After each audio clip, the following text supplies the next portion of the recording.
চার ব্যক্তির জন্য আসমানে ফেরেশতারা 24 ঘন্টা দোয়া করতে থাকে। একটু চিন্তা করে দেখেছেন, এই চার ধরনের মানুষ যারা, তাদের জন্য রহমতের ফেরেশতারা দোয়া করতে থাকে, আর ফেরেশতারা যাদের জন্য দোয়া করে সেই দোয়াটা আল্লাহ তাআলা কবুল করেন। এক নম্বর হচ্ছে যারা অজু করে ঘুমাতে যায়।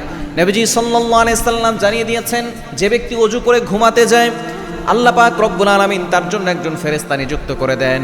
এই ফেরেশতা সারা রাত ধরে তার জন্য রহমতের দোয়া করতে থাকে এবং তার জন্য গুনাহ মাফের জন্য প্রার্থনা করতে থাকে। এজন্য রাতের বেলা যখনই ঘুমাতে যাবেন, অজু করে ঘুমাতে যাবেন। দ্বিতীয় নাম্বার হচ্ছে যারা সবসময় বেশি বেশি করে দুরূদ পড়ে। নবীজি সাল্লাল্লাহু আলাইহি সাল্লামের প্রতি দুরূদ পড়বেন। আপনি ছোট্ট দুরূদটা সাল্লাল্লাহু আলাইহি সাল্লাম এটাও আপনি পড়তে পারেন, এটার দ্বারা আপনি উপকৃত হবেন এবং রহমতের ফেরেশতারা আপনার জন্য দোয়া করতে থাকবে।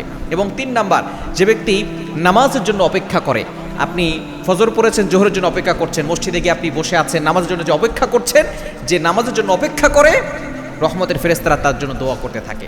না, আপনি জোহর পড়েছেন, আসরের জন্য আপনি অপেক্ষা করবেন, আসর পড়েছেন, আপনি মাগরিবের জন্য অপেক্ষা করবেন। হাদিসের ভিতরে এসেছে, ওয়ারজুলুন কলবুহু মুআল্লাকুন ফিল মাসাজিদ, যার অন্তরটা এভাবে মসজিদের সাথে লেগে থাকে, আল্লাহ পাক রব্বুল আলামিন in the day of judgement, কিয়ামতের ময়দানে তাকে আরশ আযমের নিচে ছায়া দান করবেন।